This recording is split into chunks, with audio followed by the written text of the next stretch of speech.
Today's lecture 9 of basic electronics is about IC 555 timer and instable oscillator. Today we will be doing the topic IC 55 timer and we're back to our channel Classfly Community. The first pin is a ground and in respective the 8th pin will be the VCC. So according to the internal diagram, this portion will be the VCC. The second pin is the trigger point. So here the trigger point is this portion. The third pin is our output and the internal here is the output. The reset pin is our fourth pin. So this portion is our fourth pin and the discharge will be here at the transistor NPN and the threshold voltage will be this one, whereas our control voltage will be the fifth portion. So what happens here, we are using two comparators. So speaking about the comparators, the specific thing or the working of the comparator is what? See, this is the V1 and this is the V2, this is the non-inverting, this is the inverting terminal. So it states that the V1 when greater than V2, its output is always equal to 1, which is written here. Okay. Similarly, when V2 is greater than V1, its output is 0. Okay. Now what happens? We use a flip-flop here and this is a SR flip-flop. So the SR flip-flop truth table is what? When both the inputs are 0, 0, its output will be the will not change. That means whatever will be its previous state, that will only be showcased. If it was 0, 1 and it was showcasing 0, 1, then whenever it will be 0, 0, it will be showcasing the 0, 1, that is the previous state only. Now if one input is 0, another input is 1, at that point of time it's become 0 and it's become 1. When this becomes 0, what happens to the transistor? The transistor works as a switch. That means this 0 will work, and as this I told, it is a discharging portion, right? And this will be connected to a capacitor whenever we will be moving on in the next. So at that point of time, whenever it will be 0, it will turn off this thing.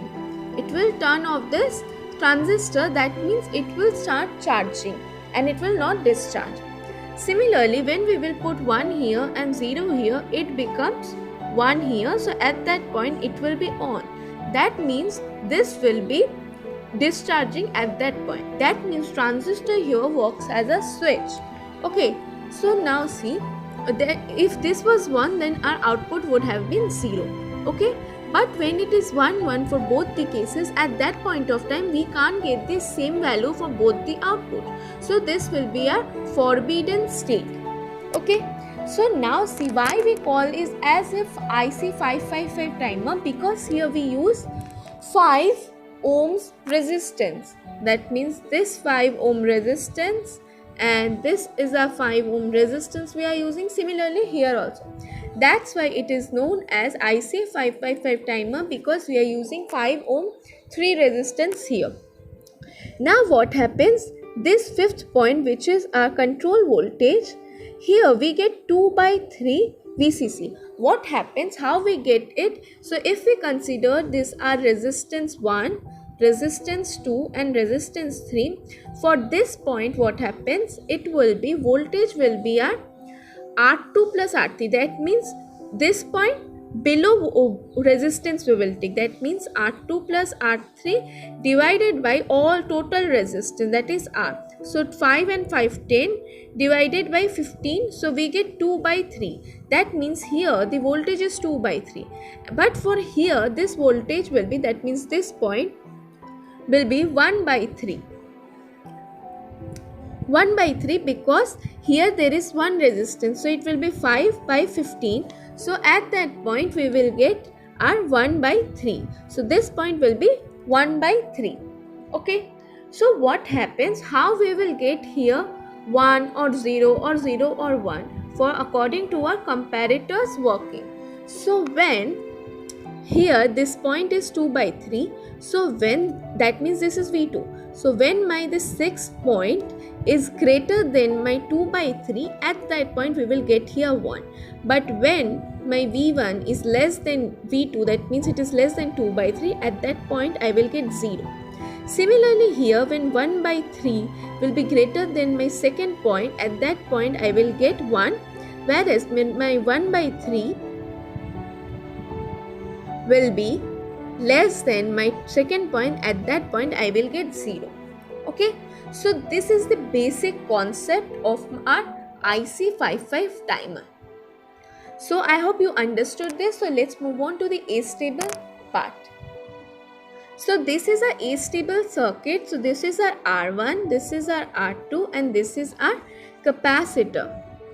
Okay, so what happens? This third point is our output.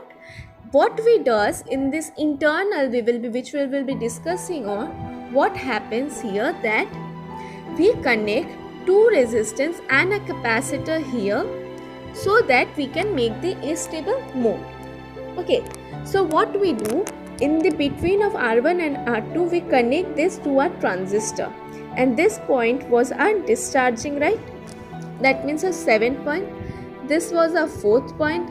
This was a 3rd point, right? Now what happens when we get,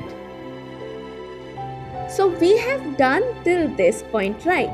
But here what we do, this C, when it starts charging and it reaches the 2 by 3 point, it moves to the 6th point also, and it moves to this point also, right? As I told that this C will be charging and it will reach the point 2 by 3. That means here also we will get the 2 by 3, and here also we will get the 2 by 3. So here what happens, V1 is 1 by 3 and 2 is 2 by 3, then that means V1 is less than V2, which states that here the output will be 0. Whereas here it is 2 by 3 as well as this one is 2 by 3. So this will be 1. And we know that when it is 1, 0, so our output will be what? 1 and 0. So 1 here means a transistor act as a switch, right? So 1 means it will be on, right? So it will start discharging. So what happens? This point is connected to the resistor, and now this C starts discharging and it moves from 2 by 3 and shift to less than 2 by 3. Okay, so first it moves from 0 to 1 by 3, but again it reaches, then it goes to 2 by 3. When it reaches the 2 by 3, what happens? It starts discharging and it comes to the point 1 by 3. Okay, so it comes to the point now 1 by 3. Now this point is 1 by 3. That means now this point will be, that means V1 is less than our V2. So this will be 0, and here it is greater than. So this one will be now becomes 1. That means 0, 1. So now it becomes 0 and 1. That means it's off the transistor, right? That means now it will start charging the capacitor. So when it comes to 1 by 3 again it starts its capacitor.